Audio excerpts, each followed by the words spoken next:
G'day legends, Riley from RD Auto Electrics and welcome back to the channel.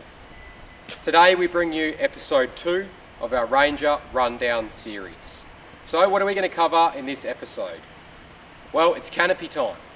We're going to give you a full run through of the canopy that we're running on our new Ford Ranger. We're going to talk you through what brand we're running, why we're running it, some of its features, and we're also going to cover a couple of small things that we would do differently next time. The only thing we're not going to cover in this episode is the power system, as that's going to be covered in its own episode, which will be number 3. So we look forward to that one. But for now, let's get stuck into this canopy.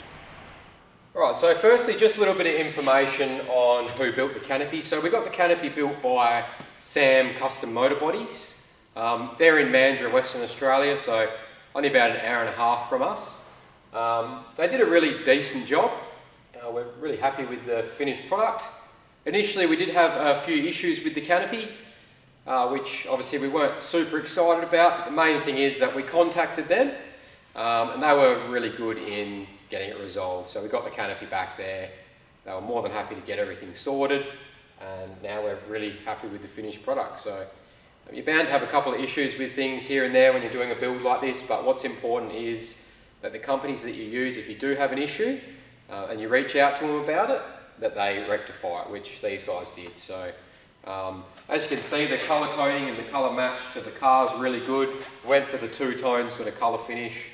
So doors, under tray boxes, front trim and the rear skirt are all colour coded to the vehicle, and then the exterior frame, panelling, wheel arches, etc. are all in a black powder coat finish. So really happy with how it looks and how it's come up. So let's get stuck into ripping open this passenger side door and seeing what we've got. Alright, so the passenger side is our main camping side. So this time we've opted for the Bushman 130 litre upright. Now in the previous Ranger we had the 85, which was brilliant. We just found that we ended up with this sort of awkward dead space at the top that wasn't really big enough to do anything with, but just annoying. So this time we've gone with the 130, which pretty much finishes full height, so you don't end up with any void at the top there. And yeah, at the moment, only beers in there, no food, which is a bit of a concern. But yeah, really happy with it, really spacious. You get this pull-out drawer here, which is really great. Plenty of door storage. The freezers are obviously a little bit small, can't fit a lot in them, but we're obviously not using it for the freezer, it's more refrigeration when we're camping and when we're away and whatnot, so pretty happy with that. Then onto this side, we've just got a pull-out drawer, which is massive, you can fit so much into this. And then out from that, we've just got our pull-out table, which has still got a few crumbs on it from the weekend. Good to see, you know we're using it. One thing I would do differently, just with this drawer, bit annoying that you have to push both latches to pull it out and in. I've seen some where it's just got like a centre push down, which would just make things a little bit easier getting that drawer in and out. Just something small, but always happy to give some honest feedback, and there's always room to improve. So onto the rear end now, which I'm really happy with how it's come up. It looks brilliant from the back. So as you can see, we've got the rear clips colour coded to the vehicle, which is the rear drawer and the surrounds around the tail lights.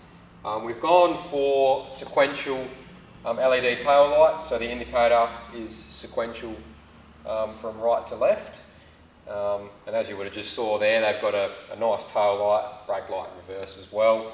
In the centre we've just got a full length rear storage drawer, which is awesome. There's heaps of storage in here where we keep all our pegs and tie straps for the awning and whatnot. So really good, easy to access storage. We've got some soap and bits and pieces in there as well. Underneath we've just got our water tap. Now this acts as our filler point for the tank as well. So there's a valve underneath which we can switch when we want to push water into the tank, and then switch it back when we want to drain the tank, and that's obviously on a 12 volt pump, which we've got the on off switch for that inside on the switch panel, or it can also be gravity fed as well. So That's a really great idea because it takes away the need to have a separate fill point for the tank, which obviously just takes up space. So by using the rear tap as your fill point as well, really good idea. Super happy with how that's come up. On the rear at the top, we've just got a couple of the Steady Micro LED lights. We've got one of those either side. Now this is probably something that I'll do slightly different next time. These are extremely bright, which is great, you know, if you're fishing at the beach, you've got the car backed up to the water, something like that. But for setting up at camp and things like that, they're probably a little bit too bright. And also I probably would have just moved them down a little bit more, just to give the awning a little bit more room, because when the 270 awning comes around this side, it does sit pretty close to the light, and the little wind flap that sits at the back of that awning actually does cover the light when the awning's out, so you sort of have to push that over the top of the lights. So yeah, as always, we'll always give honest feedback, and that's just something small that we would do differently next time. Just little things that you learn along the way, I guess.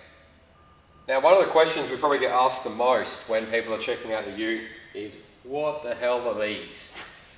Are they lights? Are they cameras? What are they? Well, these are actually the blind spot monitors. They come out of your factory rear tail lights when it's a well body, and they get relocated under here. So this is what tells you when there's a car beside you in your side mirror. So there's a little orange icon on the side mirrors, and when this sensor senses there's a car in your blind spot, it will come up on your side mirror to let you know that someone's there. So this is another really great feature, this bottom mounting plate that they've built. It houses obviously your sensors, the tap, and just really finishes off the back end really nicely. So that's one feature that I'm really happy with, that the boys have done, that's come up a treat. Just some quick info on the awnings that we're running. So on our passenger side, we've got the Bushwhacker Extreme Darkness 270. So this guy pretty much gives you shade from your passenger side front guard all the way around to driver's side rear of the canopy. So we're really happy with this. We've used it a few times already. We've been on a couple of trips. It's been brilliant.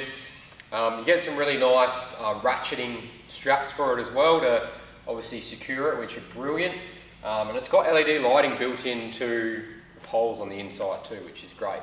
Freestanding obviously, so you don't need to use the support poles. It's all rated to support its own weight, even in a bit of wind, which has been great. On the opposite side, we've got the Bushwhacker shower tent, which is on the Core Off-Road swing out bracket. So that actually swings out, drops down, and we can still get full access into the driver's side canopy door, even when the shower tent's out. So we're really happy with that as well. It's even great, even not for showering, like just for getting changed in and bits and pieces like that, just a bit of privacy.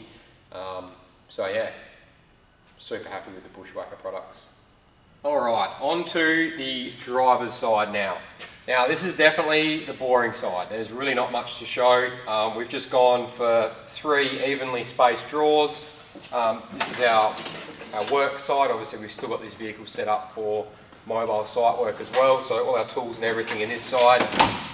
The only thing we did do is we got the rear drawer shortened a little bit, and we've actually housed the battery behind that drawer underneath the floor. So we've got an access panel for that in the middle, and yeah, we've just shortened up that drawer to fit that in there, so we've got all the floor space free to do what we want with. We've got a non-slip matting which has been stuck down across the whole floor, just so when we've got stuff in the back it's not sliding around. And just a small feature we've got on this build is the lip on the floor edge. So this just means that when you've got stuff on the floor, when it's moving around and whatnot, it's not going to roll down and end up falling in this gap between your drawers and your door, because we had that happen a couple of times with the last vehicle. So we've just got a little raised lip on this one, just to rectify that issue and sort that problem out. So just little bits and pieces. Obviously the roof in this is all insulated as well. The doors are insulated, and the boys put this really cool plastic paneling on the inside of the doors, which looks mint. Really happy with how that's come up.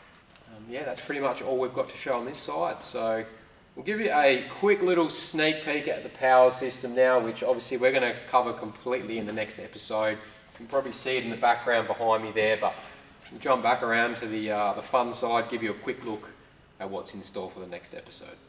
Well, here we are guys, sneak peek into the power system. As you can see, it's an absolute ripper.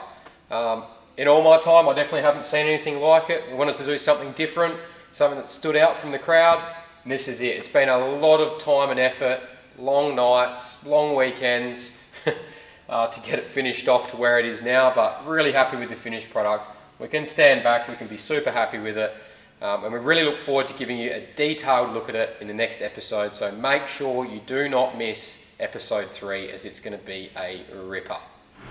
Well, that wraps up this episode, guys. As always, thanks again for joining us and for supporting the channel.